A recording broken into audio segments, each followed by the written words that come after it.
Bonjour et bienvenue pour ce projet 100% trousse de base. Alors aujourd'hui, une carte hyper simple, mais que vous pouvez adapter avec ce que vous avez à la maison. Je la réalise tout simplement avec les articles contenus dans ma trousse de base.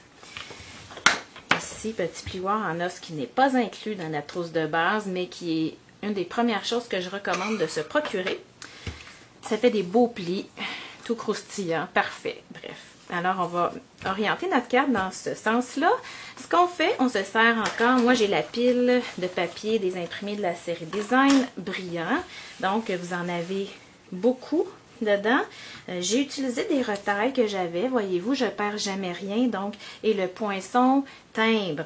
Alors, je suis venue perforer trois morceaux un peu au hasard dans ce que j'ai. Donc, on part comme ça. On va se servir des Stampin' Dimensional, donc les dimensionneurs qu'on appelle. Vous pouvez en mettre, les couper en deux. Moi, je ne les couperai pas en deux aujourd'hui. Vous y allez directement dans votre feuille lorsque vous coupez. Alors, je viens tout simplement mettre deux collants en arrière de chacun. C'est un projet, dans le fond, je dirais même pas 3 minutes, là, que vous pourriez faire à répétition ou même faire pour vous amuser avec vos enfants. C'est toujours le fun de voir que nos produits nous servent avec nos enfants, justement. Donc, j'y vais coller tout simplement mes pièces. Je ne suis pas tout à fait vis-à-vis mon écran, donc il faut que je vérifie de temps en temps si ce que je fais devant vous est correct. Bon, alors, ici, je veux vraiment laisser un espace pour venir étamper une image. Alors, je reste dans la même palette de couleurs avec mes marqueurs. Ça aurait pu être des tampons, si vous voulez mettre juste une couleur. Alors, je vous montre, c'est un petit ensemble Itty Bitty Bits qui peut être remplacé par un autre. C'en est un qui est sous-utilisé, mais il y a beaucoup de possibilités avec ces petites images-là, tout petites. C'est gros comme le bout de mon petit doigt. Donc, un avantage des blocs transparents, c'est qu'on peut en monter plusieurs sur un bloc et étamper en une seule fois. Donc, je vais venir ici. Je ne trouvais pas mon marqueur vert olive, donc j'ai pris le citron coco. Vous pouvez y aller, comme je disais, dans vos tampons classiques. Vous n'aurez tout simplement pas de détail de deux couleurs dans une étampe. Vous allez avoir comme les 4 de la même couleur. Si vous avez des Stampin' Spot, vous pouvez vous amuser aussi. Bref, ce projet-là s'adapte aussi. Si vous avez une grosse fleur, bien, une petite fleur, dans le fond, qui rentrerait ici, ça pourrait être très joli. Je vais juste aller corriger un petit quelque chose. OK. Alors, je m'en viens étamper. Je laisse le temps à l'encre de transférer. Je retire et regardez ça ici.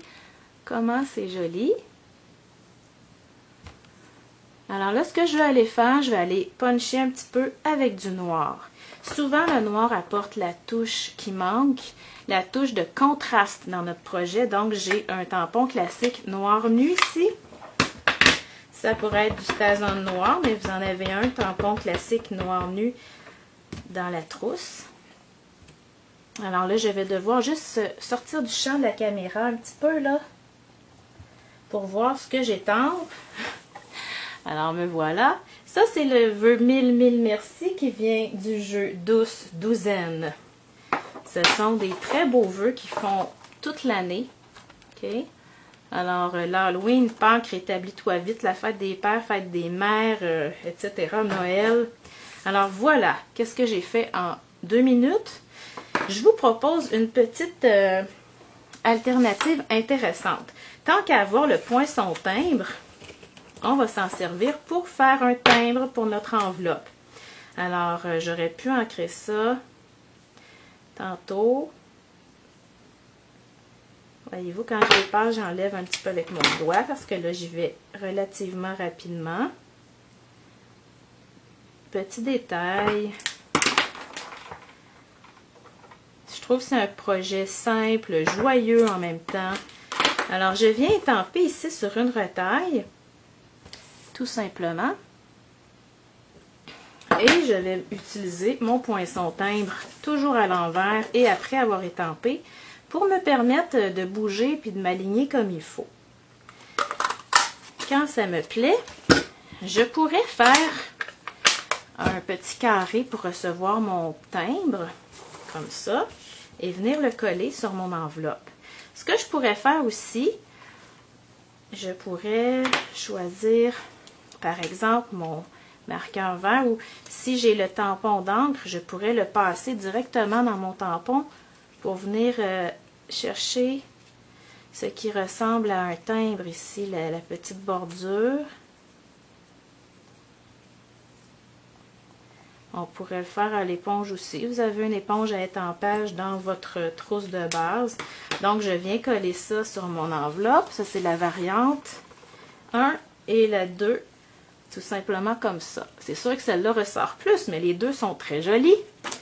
Donc, j'ai en quelques minutes, avec seulement les produits de ma trousse de base, fait ces deux projets-là qui sont très joyeux et jolis. Alors, je vous invite à aller voir ce que contient la trousse de base sur mon site internet dans la section démonstratrice ou au bas de cette vidéo. Merci et bonne journée!